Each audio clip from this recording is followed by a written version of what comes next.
care pillars define empower as the action we take to support our community to speak up, participate, create, learn, and grow. By empowering our faculty to invest their time and effort into their professional development, we can effectively support our educator practitioners in honing their teaching practices and enhancing the classroom experience for students. My name is Haley Sampson. I am the Associate Director of Faculty Engagement in the UAGC Faculty Affairs Department. In my role, I serve the UAGC community to positively impact the UAGC faculty experience, amplify the faculty voice, and optimize faculty support and development opportunities. I am honored to lead the faculty engagement team, which sees every interaction within our learning community as a chance to create a supportive learning environment. Over the last few years, my work has been guided by the literature focused on creating a sense of belonging for faculty and the role self-reflection in learning has, with an eye for how reflection can support cultural change and positive developments in the classroom. My career has revolved around supporting non-traditional students in higher education. Empowering faculty's engagement with professional development through collaborative support presents an overview of our project, which will pilot a cross-departmental collaboration between the UAGC College of Arts and Sciences Department of Behavioral Sciences and Faculty Affairs departments to study current engagement with the course feedback observations process with the intent of improving the efficacy of our approach. Aligned with 3 of the 4 UAGC critical student goals, retention, completion, and return on student investment, institutional professional development is critical since it is correlated to achieving 1 UAGC faculty, a key institutional initiative that seeks to develop a unified body wherein both full-time and associate faculty are equally knowledgeable about and engaged in our institutional work. Our collaborative approach to data-informed decision-making will serve to strengthen ties between departments and address the timely, critical topic of faculty empowerment. Per the Faculty Affairs 23-24 mid-year report, professional development is delivered via the course feedback observations process, where faculty support consultants deliver to faculty formative feedback on their teaching practices and identify a recommended specific development activity with supporting resources that pertain to the key themes in the feedback and reflection. This activity prompts faculty to formally consider their practices, successes, and challenges, and provides an opportunity to converse with faculty, to converse with a faculty support consultant. Historical data from associate faculty responses suggests a lack of awareness about the intention of course feedback and the learning opportunities it offers. This lack of awareness could result from both the type and frequency of communication faculty receive about the process and the quality, relevance, and actionability of feedback faculty receive. Our study is founded on current research literature that discusses instructional consultation to support professional development for online faculty. The literature addresses various aspects such as effective teaching strategies, technological integration, and pedagogical approaches within the context of instructional consultations impact on faculty development and student outcomes in the online learning environment. Later, you will hear more about our literature review, which highlights key findings, trends, challenges, and recommendations derived from empirical studies and theoretical frameworks in the field. In a few moments, you will learn more about the carefully crafted questions guiding our research. These questions intend to identify how we can engage faculty through strategic communication and why our institution would want to do so, which will then help identify the potential impact of providing faculty feedback on their teaching practices. The subsequent analysis of responses to these questions will support our research team's efforts to produce a joint report detailing what we have learned from our faculty, which will inform how we can support our faculty to speak up, participate, create, learn, and grow, all of which are key to empowering our faculty. Finally, we will conclude with some projections of the utilities of our study. Our research team comprises dedicated and passionate faculty and faculty support leaders who recognize the faculty body as a tremendous asset and each faculty member's integral role in delivering a transformative learning experience to students. We are grateful to the UAGC Culture of Care Summit Committee for the opportunity to share this exciting and valuable work. As we move through our presentation, each member of our research team will introduce themselves. And now I will turn things over to Andre Dodson. Thank you, Haley. Hello, my name is Andre Dodson. I am the Faculty Engagement Manager at UAGC. In partnership with Haley Sampson, the faculty engagement team manages the annual course feedback observation process. UAGC faculty receive 2 course feedback observations each academic year. Now, keep in mind, as Haley mentioned, that course feedback is intended to support faculty professional development via discourse between our faculty and their support community. Course feedback is unrelated to performance ratings or scheduling priority status. This process is an opportunity for UAGC faculty to receive feedback on their instructional practice, and then hopefully they reflect on those teaching practices and then engage in an instructional consultation with our team. On the next slide, you'll get a chance to see that in 2022, as a classroom consultant, I noticed a very low response rate to the messages I sent out to our faculty notifying them that feedback has been provided for one of their courses. As you can see here, only 1% of our faculty chose to engage with the feedback that I provided. It left me wondering if they were even reading the feedback I provided, or was there maybe another reason for the lack of response?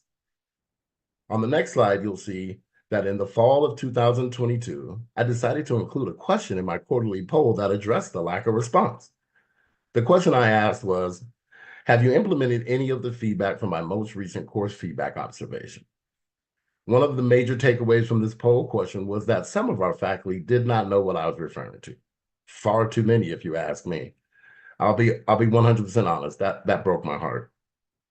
And finally, on the next slide, you'll see that in 2023 to 2024 academic year, Haley has led our team in a new direction to gauge and increase the impact of our feedback. This year, we've added some additional opportunities for faculty to engage with the process. We are now asking for faculty to select a course for which they'd like to receive feedback. The course feedback form requests faculty to acknowledge and respond to that feedback. And we're also offering faculty the opportunity to meet with their consultant for further discourse. So as you can see here, we have 32% of faculty have selected a course, 22% of the faculty have acknowledged that feedback, and however, only 1% has requested a consultation. Thank you, Andre. My name is Ted Ellis. I work in the Department of Behavioral Sciences in the Bachelor of Arts in Social and Criminal Justice program and in the Master of Science in Criminal Justice program. And we're pleased to share the architecture and objectives in our study. And this slide builds on a framework that derives from the findings that Andre just shared. And we're going to run through 4 of them. And as the slide indicates, our initial problem areas include the response rate, indication that the awareness of course observations is lacking, and the data suggesting that recommendations are not being implemented, and the low response rate and connection to the opportunities to engage in course feedback options that Andre just presented. We go to the next slide. So in our first problem, we're focused on the response rate. As Andre mentioned, this is a very substantial element in our study, trying to ascertain the reasons that that would explain the low response rate. In our initial framework, we are asking questions. What are the factors that may explain the lack of response, which implicates the communication channels, the modalities of the communication on course observations, how they're being articulated, to what extent are the course observations communicating a sense of relevance, and how does faculty interest in this process play into this low response rate? Next slide.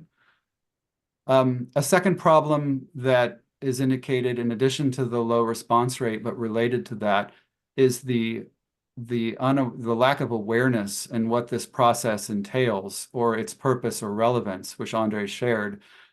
So we are reflecting on possible impediments to this awareness.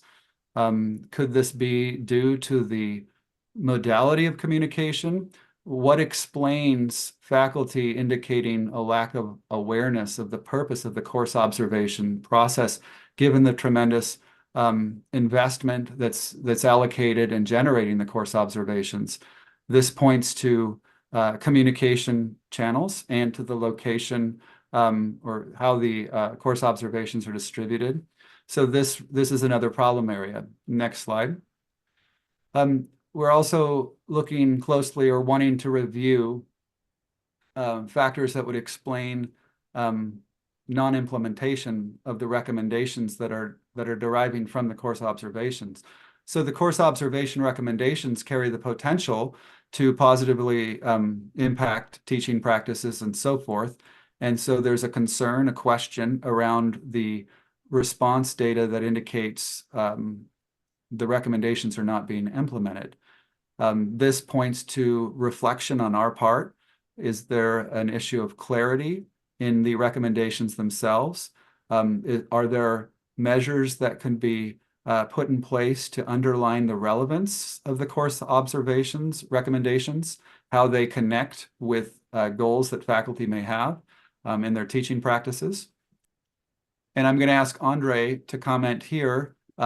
This first slide on, or this first element in the top of this problem statement focuses on the three areas that faculty have options they have to participate in this course observations process. And you shared earlier the data, but I want you to maybe talk a little bit about this course selection option and acknowledgement of the course observation, and then this consultation. Maybe just elaborate a bit on the nature or context of these engagement options that are given to faculty. Absolutely, happy to do so. You know, again, before we get started with the course feedback observation process, we give them 5 business days and we send them email communication, and we are asking them to pick a course within the past 6 months that they would like us to review. If they do not choose a course, then we simply choose that they completed most recently.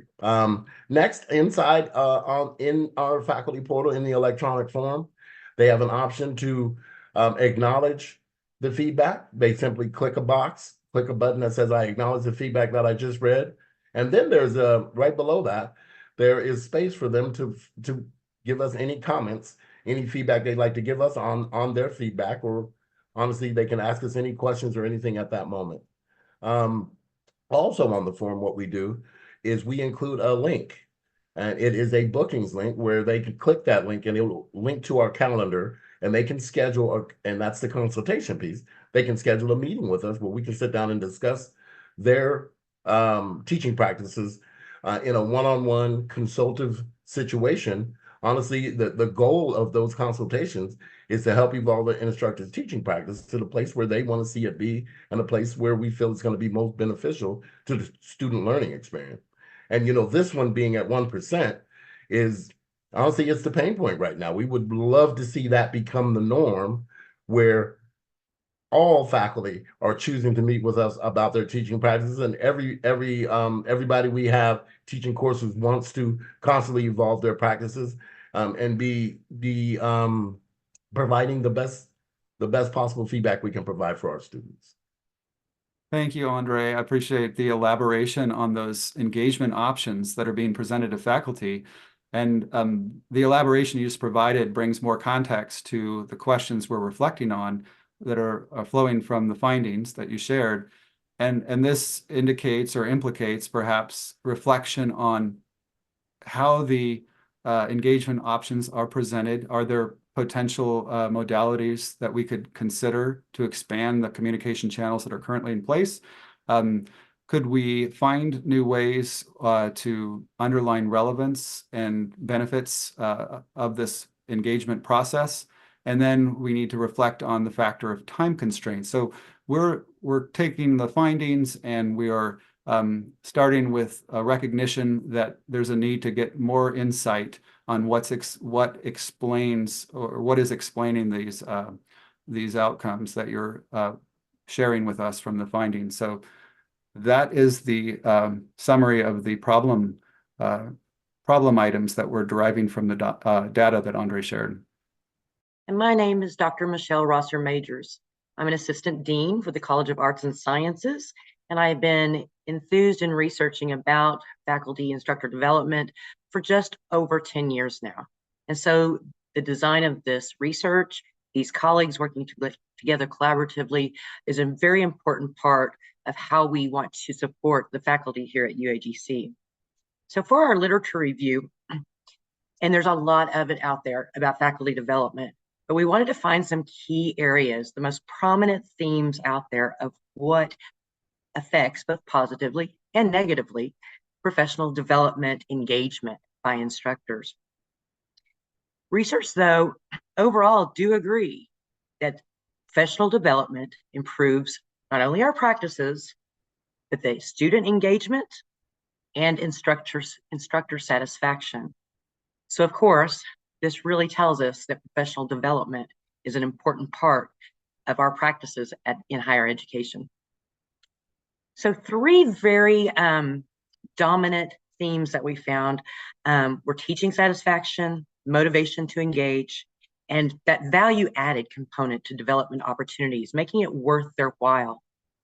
So when it came to teaching satisfaction, what we found is that not only does it affect student success in very positive ways, but there are unique ways that we can create development opportunities that support that satisfaction. And one of those is mentorship.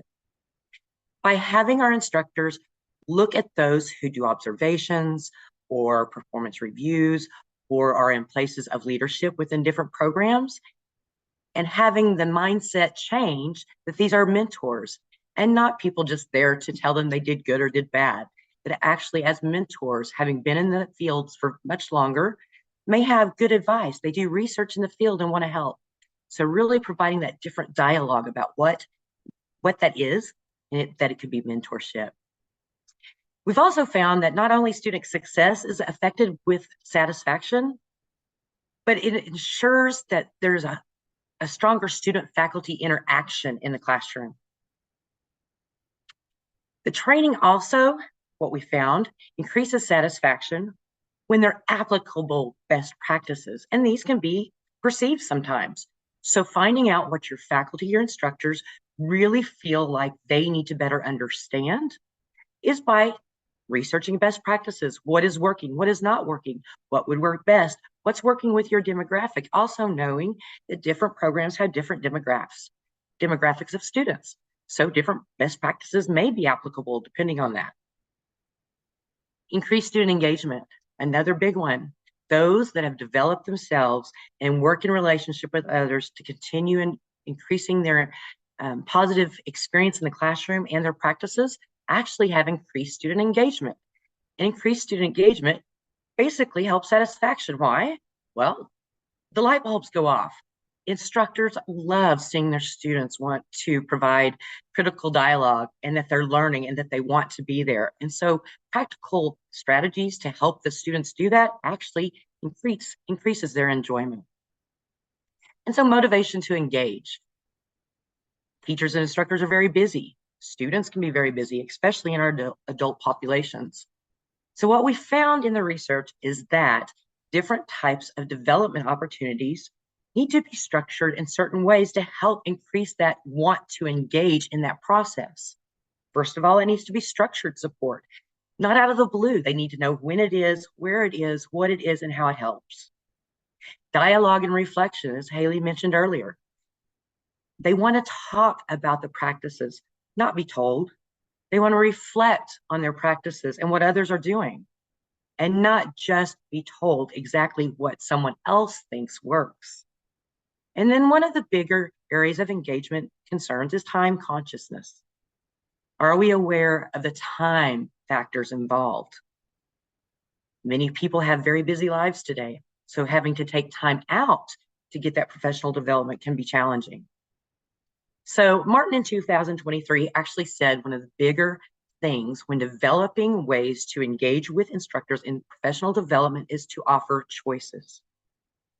Maybe it is one-on-one, but having other opportunities for asynchronous, synchronous modules, different ways, so that different personalities, different types of instructors can all engage in the ways that make them most comfortable and also help them the most is highly important, which can be a challenge. That's a lot of bandwidth and a lot of work that has to be done. But just like we use with our students, we have to use different strategies to sometimes be able to meet their needs. The same is true in our world today with instructors. Lastly is creating value-added development opportunities. So making it something that's important to them, that helps them, that's valued for them. And improving the mindset and perceptions of teaching is one of the things that we have to consider. We've come a long way since you were just called to the office and told you were fired or that you weren't doing it right. We've come a long way. But at the same time, there's still negative perceptions of what feedback is to them. That is something that is hurting their self-perceptions. Perhaps it can be difficult to change. Everybody wants to be the best. And when there might be ways to improve, it can be sometimes hard on our egos, as well as just getting in the habit of new and different strategies that we can use. Development consultations need to be more integral in the academic process also. So in other words, it needs to be a part of what everybody just expects, not something they're not aware of, but this is something that we all across higher education address. It's something that we all do. It's what we provide. So why? Our students are getting the best we have, and we're having the best experience with our students that we can have. And then another big thing that we have really found in a lot of different areas through our culture of care work is that collaboration of stakeholders is very important. Silos used to be the thing. It's just not anymore. And this is one area in our project that we feel like is very, very important. It's not the job just of faculty affairs. It's not just the job of faculty. It's not the job of just our students to have to put on their end of course surveys what they need from us in the classroom. It's up to all of the pieces to work together. That creates value added. It's an open forum of ideas, things to try, strategies, and ways, because teachers in general want to have a successful time in the classroom with their students. And we're finding collaboration more and more is a huge key in that. So some last additional considerations that didn't necessarily fall into those themes, but we feel like is very, very important. And again, preconceived concerns about, am I going to get fired if I go meet with this person? Or should I just hide under the radar? And we want those to go away. We want this to be an event that is important to you because you want to be the very best in what you do. Also, past educational experiences. In higher education, many instructors do not get formal educating experience. So what do they rely on? Well, what their educators did for them, how they did their classrooms. They don't know any different, and they're doing their best by doing that. And we need to acknowledge that and also encourage them that through time and through societal changes and different things that are happening, different types of learners, that we have to continue those practices. It's also important to acknowledge too that different types of institutions have different types of learning situations, whether it's traditional, hybrid, online, younger learners, adult learners, that we can't just sneak back into the things that, well, our professor was great, so we're going to do it. That person did. That can be a struggle for all of us. Also, the consideration that self-development or professional development must be aligned to our missions, integrated with our strategic plans, and pertinent to our classrooms, not just some fly-by-night idea of what we think might be a new thing in the class. Everything should be structured around making sure your institution is doing the very best it can do, all the way from the top down to others who are support. So alignment, integration, and making sure that content is pertinent for your instructors. Included in this is teaching and research. Instructors want to learn more about that. They can research their own strategies, define their own teaching philosophies, do things better if they know how to research. But also a big thing that we saw too was that some of that support, those development opportunities need to be about work-life balance. How can they be the best them in life and the best them at work? Also identifying strategies that improve satisfaction and student engagement. We can't express this enough again. It's about happy employees do a great job. Happy instructors help their students. If we enjoy what we're doing, we're going to be better at it. And so finding ways to help develop instructors in that way, or in fact, any of our staff and faculty in any organization is going to help the outcomes in that area. And then lastly, again, synchronous and asynchronous remote opportunities, remembering the different personalities, the different lifestyles of all of our different types of instructors. So we have identified some research questions, all supported by the literature that Dr. Michelle just shared. Thank you very much for that. First of all, the data indicates that there is a need to increase the response rate. And we have the research questions contemplate the data on faculty response to engagement with the course observations. And we have indicated some problems. And of course, we also have the literature. So we have to ask ourselves, research question number 1, to what extent are faculty aware of course observations and their purposes? You know, one thing we could look to examine here, one of the focal areas would be the communication channels. How are we communicating the purpose, the benefits? How are we communicating that it's available? How are we communicating how they can see and interact with this, with the course feedback observation process? And how many times do we need to see? Who does it come from? There are a lot of areas here that I'm interested to see how can we make an impact on this. And, you know, honestly, collectively, we are all open and willing to try almost anything available to us. And we are definitely going down the path of reviewing our communication efforts and how we can make changes to them. Absolutely, Andre. And I think the research that you're exactly right shows that we need to really dig in, try to find out the best ways to acknowledge our instructors' time and the importance of what we're trying to do so that it works in with that communication and helps them become more aware. I totally agree. Thank you. For research question number 2, again, refinements to the communications. Research question number 2 is a little bit different. What refinements to the communication channels on course observations are needed? And, you know, again, we are looking at the research that indicates we have to be cognizant and aware of our faculty's time. And, you know, also we want to make sure that our opportunities certainly align with the institutional missions. But, you know, one focal area that I feel I think we can impact is that faculty may not have a good indication of exactly the benefits from engaging in the course feedback observation process. I mean, sure, time is an issue for all of us, no matter what we're doing. But if you can see the benefit and how it would, and how it could impact you, it would make you be able to see, and I guess therein also is the value, not only the benefit, but the value of the course observation feedback process. So the purpose is, again, to determine whether or not the communications are clearly articulating the purposes for the course observations and the benefits for our faculty. And also the relevance, again, determine whether the communications articulate the relevance of the course observations to our faculty and the benefits and how it could help impact their teaching practices. And then one step further than that, impact the student learning experience. So we do need to look at alternative modalities for communication. As I stated, I think everybody on the screen, I know for sure, is 100% involved, vested in the idea of exploring any option we can to help increase the engagement rate. And one thing we wanted to reiterate in this is that, you know, as we discussed, the research suggests that we can increase that value and that understanding of the importance by also aligning to our missions, integrating into strategic plans, and being supportive of all of their needs. So really linking everything back to the why is of great importance to this process. All right, thank you. And picking up with the third research question, The focus here is on cross-departmental collaboration. Haley emphasized that at the outset. Andre has indicated that as well in some of the efforts in the data collection, and Michelle underlined this factor in the literature.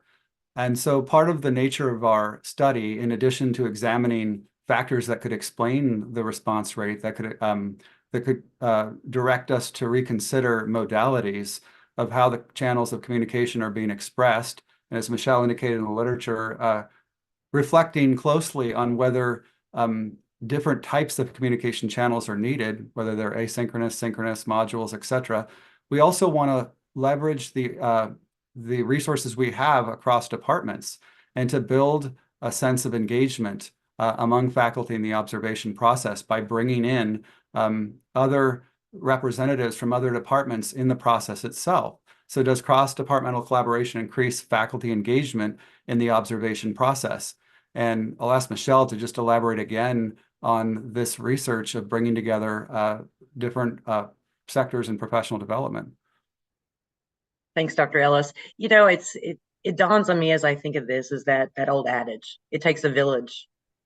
And unfortunately, I think in the historic realm of organizations, those silos always existed, that functional bias of, well, that function does that and this function does that.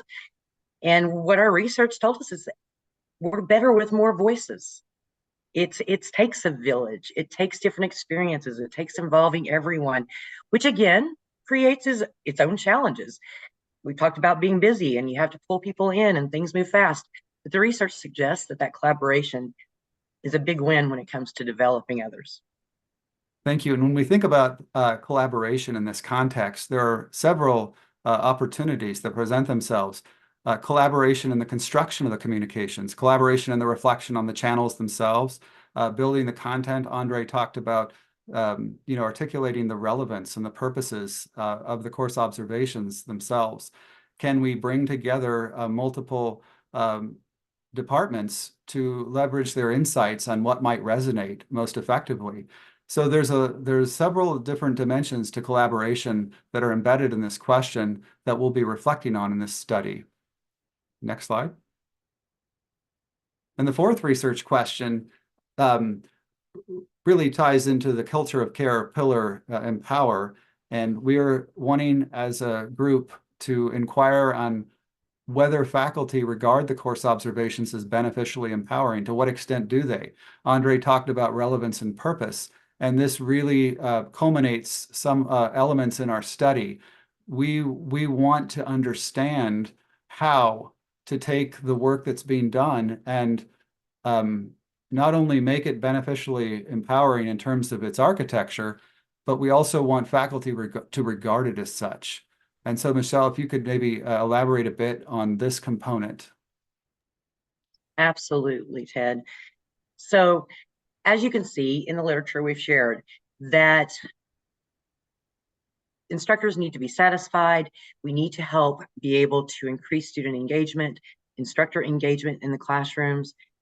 That's empowering. We want to empower through those methods, empower our instructors to feel more confident, empower our students to feel like they can speak up. And so I think that everything just really focuses back on this culture of care component, Ted, because once we empower one another, we become better. Thank you, Michelle. And it is a very exciting piece in the study, drawing from that culture of care pillar. And we have areas to reflect upon as we focus on this particular question, which include working collaboratively, but reflecting on how the benefits and empowerment potential through the recommendations, through the engagement options that Andre described, how do these empower and how are they beneficial? And how can we articulate these factors? And this, of course, implicates communication channels, but it also implicates the content itself in terms of how it's being distributed, what is going into the content to articulate the benefits, the empowerment potential through the course observation and through the course observation engagement options. So thank you for elaborating on that, Michelle, as well. And next slide. Thank you all. So our final question aims to identify to what extent the course observation process improves teaching satisfaction. So that is in addition to identifying what is working or what is not with our communication strategy and improving cross-departmental collaboration to positively impact faculty's engagement with that. We are looking to learn more about faculty members' perception of the benefit and impact on the evolution of their teaching practices that course observations feedback can have. So Dr. Rosser-Majors' own research tells us more about this question. Dr. Rosser-Majors, could you share more about that research? Thank you, Haley. Yes, we had a research project that started back in around 2015, where we created development for instructors really focused on their presence in class. And the key findings, it had miraculous things happening in the classroom. We were so happy, the satisfaction of our students was up, the engagement of our students were up, we saw more success. But the thing that we found extremely exciting was that in our final surveys, our instructors were reporting that they were very satisfied with all of these extra strategies they had learned about to apply in the classroom. And the key reason for the satisfaction was, again, because the students were more engaged. So they got to have more of those aha moments and more of those enjoyable discussions with students. And so it's just been an exciting journey for that project. Thank you so much, Michelle. So as we move further into delving into this research question, we aim to determine whether faculty regard course observations as relevant to the level of teaching satisfaction, and also intend to collaboratively articulate how to our faculty how this process can improve their teaching satisfaction.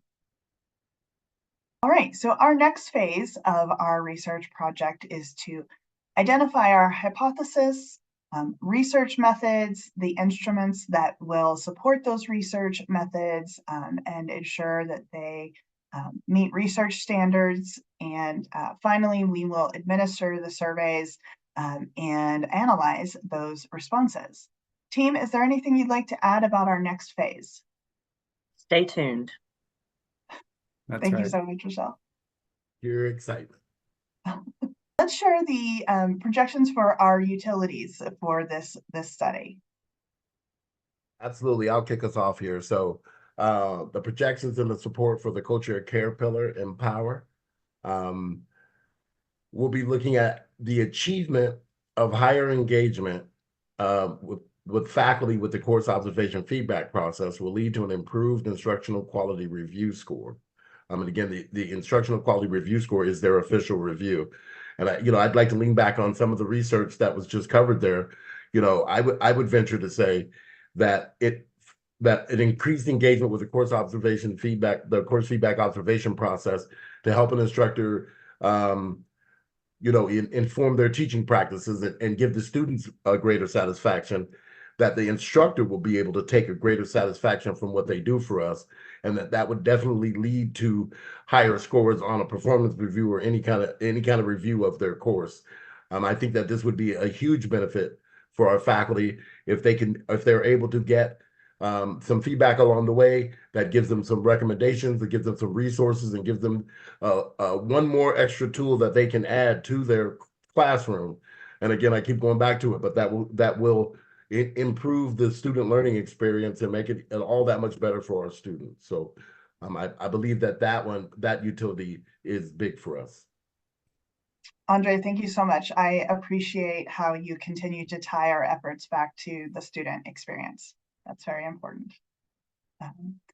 So another utility for our study is examining how building faculty's sense of belonging to the academic community here at UAGC can increase our faculty's growth mindset related to their instructional practices.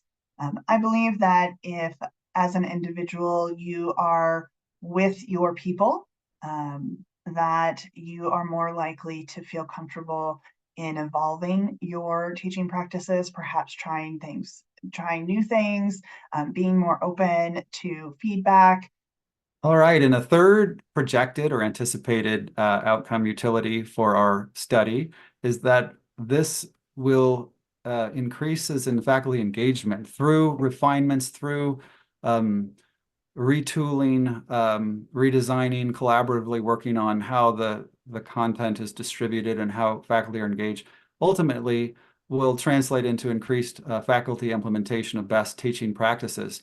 And this is anticipated through the conduit of implementation of the recommendations that are coming out of the course observations. If we can increase the number of faculty or implementing recommendations, we can tie this to this projected utility. And as Michelle indicated in the literature and has been discussed elsewhere in this presentation, we really want to empower faculty, which is teased out more explicitly in the next outcome, but embedded nevertheless in this projection through performance increases in their teaching practices. And as Andre emphasized at the outset, this ultimately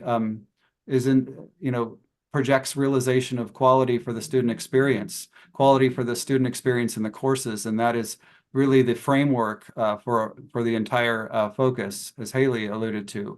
So if faculty implementation of best teaching practices increase through their engagement in the course observation process, our projection is that students will benefit derivatively from this projection.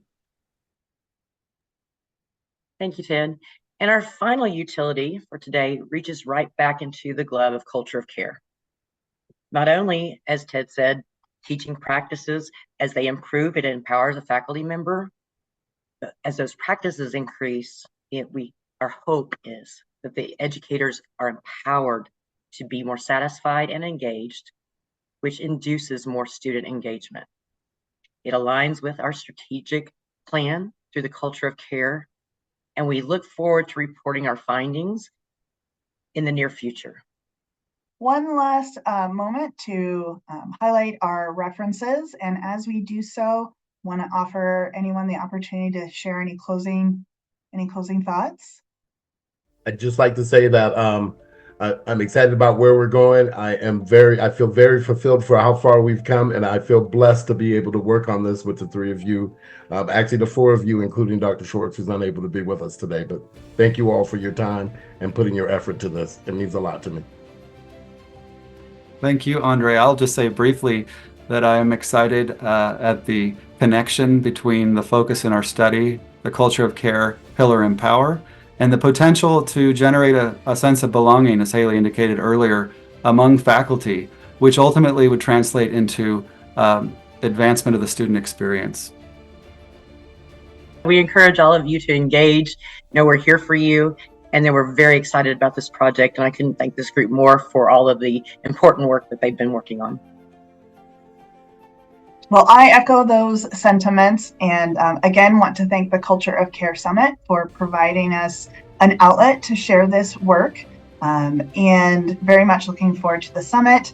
And I think our study is evidence, I believe our study is evidence that the culture of care is not just a sign that UAGC hangs on the wall, but that we walk the talk to demonstrate the culture of care for our faculty by empowering them to improve their teaching practices and benefit from that process as well. So thank you all.